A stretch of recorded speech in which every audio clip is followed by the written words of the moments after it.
नमस्कार व्यूअर्स, आप सभी का स्वागत है रेडियो द्वारका में। आज का जो विषय है वो है सिकल सेल एनीमिया और मेरे साथ जुड़ी हुई है बेंगलुरु से doctor Neema Bhatt. Doctor Neema consultant हैं डिपार्टमेंट ऑफ हेमेटोलॉजी और पीडियाट्रिक ऑन्कोलॉजी की Apollo hospital cancer institute Bengaluru में।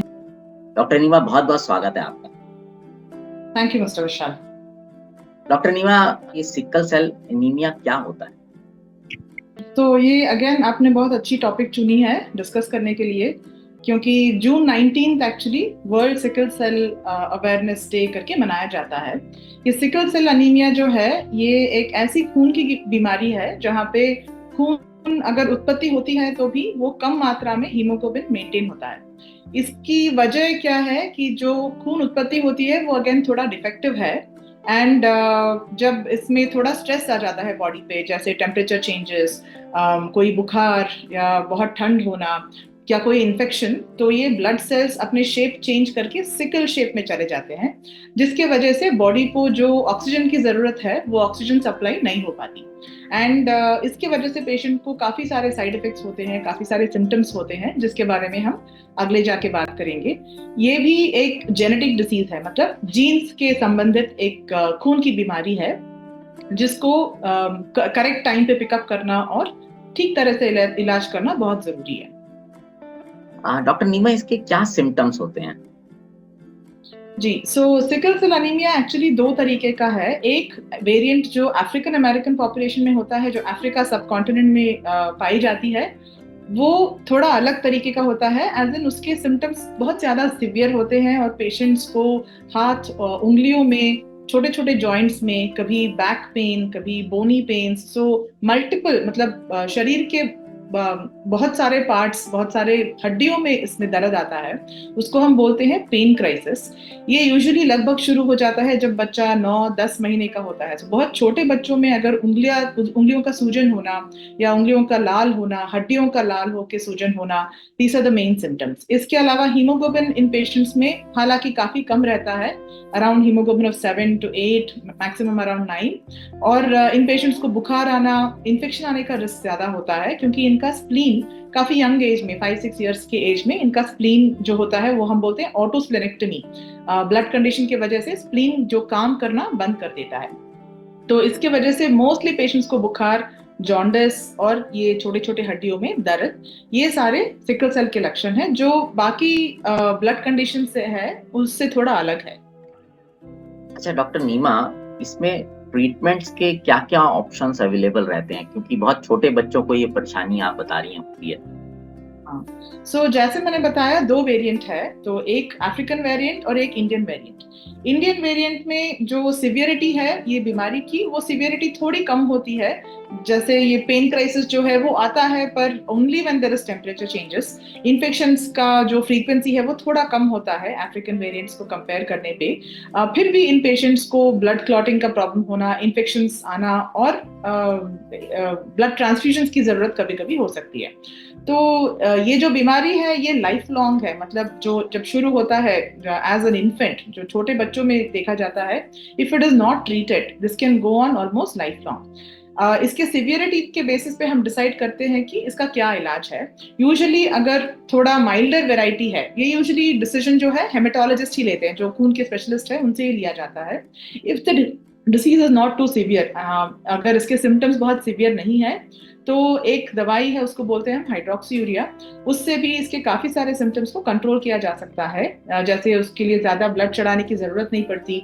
इन्फेक्शंस को हम एंटीबायोटिक्स और बाकी दवाइयों के साथ ट्रीट कर सकते हैं। कभी कभार ही ब्लड की जरूरत पड़ती है। बट इवन इंडिया के कुछ पॉकेट्स में, जैसे कि हो सकता है नागपुर में, कुछ बेल्ट है उड़ीसा, बिहार, कुछ वेस्ट बंगाल में, जहाँ पे ये थोड़ा सिवियरिटी ज्यादा हम देखते हैं, जहाँ पे खून की जो रिक्वायरमेंट है पेशेंट को, वो साल में 3-4-5 बार उनको खून चढ़ाने की जरूरत पड़ सकती है। और इनको कभी कभी चेस्ट में इन्फेक्शन, उसको बोलते हैं हम अक्यूट चेस्ट, बहुत ज्यादा इन्फेक्शन की वजह से चेस्ट अफेक्ट हो सकता है, स्ट्रोक होने का चांस है। तो थोड़ा ज्यादा जिन बच्चों को सिवियर डिसीज होता है उनको हमें बोन मैरो ट्रांसप्लांट, जैसे हमने पिछले एपिसोड में बात किया था थैलेसीमिया के लिए ट्रांसप्लांट करते हैं, वैसे ही जो ये खून उत्पत्ति करने वाली फैक्ट्री है, जिसको हम बोन मैरो बोलते हैं, उसको हम एकदम साफ करके नए डोनर से हम बोन मैरो देते हैं। तो बोन मैरो ट्रांसप्लांट ही इसका क्योर माना जाता है। अच्छा, मतलब इसका क्योर अवेलेबल है पर बीएमटी में है। अच्छा, करेक्ट। एक चीज आपसे जानना चाहूंगा कि क्योरेबल है, आपने बता दिया, मैं ये होता क्यों है, मतलब किस वजह से होता है? Again this is a genetic disorder. जो ये जीन्स बोलते हैं हम, जो हमारे कण है, जो हमारे पूर्वजों से आता है, मम्मी पापा से या दादा दादी नाना नानी से जो आता है, वो जेनेटिक डिफेक्ट है जो ऑटोमेटिकली उत्पत्ति नहीं होती। कुछ फैमिलीज है, इसीलिए सिकल सेल पूरे इंडिया में नहीं है। It is mostly concentrated in some pockets, जैसे मैंने बताया। पर बिकॉज ऑफ माइग्रेशन लोग काम के लिए मूव करते हैं, तो we see them in spread across all over India. नहीं तो it is mostly concentrated in certain pockets, जहां पे कुछ लोगों को ये जेनेटिक डिफेक्ट होता है और ये अपनी पीढ़ियों में पास ऑन करते हैं। जब अगेन मदर और फादर दोनों को अगर सिकल सेल ट्रेट है और उनका बच्चा हुआ जिसको दोनों का ट्रेट डिफेक्टिव ट्रेट आया, तो उसको बोलते हैं हम सिकल सेल डिसीज, मतलब दोनों डिफेक्टिव ट्रेट है। तब उस बच्चे को ये बीमारी की सिवियरिटी काफी ज्यादा हो जाती है। अगर सिर्फ सिकल सेल ट्रेट है तो उनका भी हीमोग्लोबिन थोड़ी कम मात्रा में रहती है और उनको भी थोड़ा सा कभी बुखार आने पे कभी कभार ब्लड चढ़ाने की जरूरत पड़ सकती है, कभी जॉन्डिस हो सकता है। पर सिकल सेल डिसीज जो इस कपल के बच्चों को होता है वो सिवियर है और उनके लिए काफी ज्यादा ट्रीटमेंट की जरूरत पड़ती है। तो most likely sickle cell disease और सिकल सेल ट्रेट दोनों जो है वो जेनेटिक डिसीज है। तो मतलब ये प्रिवेंटेबल है अगर इनको टाइमली इस पे एक्शन लिया जा सके तो?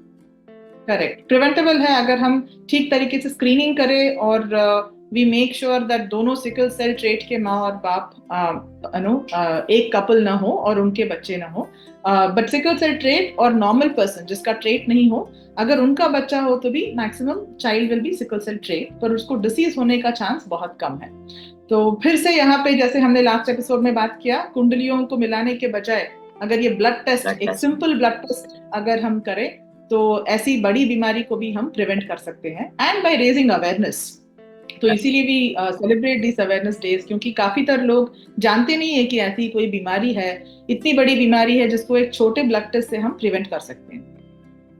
अच्छा डॉक्टर नीमा, आपसे आखिरी में एक चीज पूछना चाहूंगा कि जो बच्चे क्योर हो जाते हैं, क्या वो नॉर्मल लाइफ जी पाते हैं आम और बच्चों की तरह? करेक्ट। सो जो बच्चों का बोन मैरो ट्रांसप्लांट होता है उनको थोड़ा टाइम तो लगता है ट्रांसप्लांट से बाहर आके, इन्फेक्शन से फ्री होकर, दवाई से फ्री होने के लिए थोड़ा टाइम लगता है, बट अप्रोक्सीमेटली 1 या 2 साल। पर उसके बाद अगर उनका ट्रांसप्लांट सक्सेसफुल है, they usually lead almost normal lifes. मतलब वो स्कूल जा सकते हैं, काम कर सकते हैं, बड़े होके खेल सकते हैं सारी sports what ever they want. Only thing is उनकी जो फर्टिलिटी बोलते हैं, मतलब व्हेन दे हैव किड्स और when they come to the age of having kids, उसमें थोड़ा सा प्रॉब्लम होने का चांस है। So they will require follow up with specialist at that time, जो हम एंडोक्रिन स्पेशलिस्ट या फर्टिलिटी स्पेशलिस्ट बोलते हैं, उनके साथ फॉलो अप की जरूरत पड़ती है। For otherwise the most part lifestyle wise या उनकी करियर वाइज उसमें कोई प्रॉब्लम नहीं होनी चाहिए for the most part. Doctor Neema, आपका बहुत बहुत धन्यवाद। आपने बहुत ही अच्छी तरह से इस टॉपिक को बताया और उम्मीद करता हूं कि जो लोग भी इस कार्यक्रम को सुनेंगे वो जागरूक होंगे। और जैसा कि डॉक्टर नीमा ने बोला कि ये प्रिवेंटेबल डिजीज है, आप भी जागरूक हुए हैं, औरों को भी जागरूक कीजिए, क्योंकि जागरूकता से इसको रोका जा सकता है और कम किया जा सकता है। एक बार फिर से बहुत बहुत धन्यवाद डॉक्टर नीमा आपका। अब हम आपसे विदा लेते हैं व्यूअर्स, जुड़े रहें रेडियो द्वारका के साथ। Thank you. Thank you ma'am, thank you.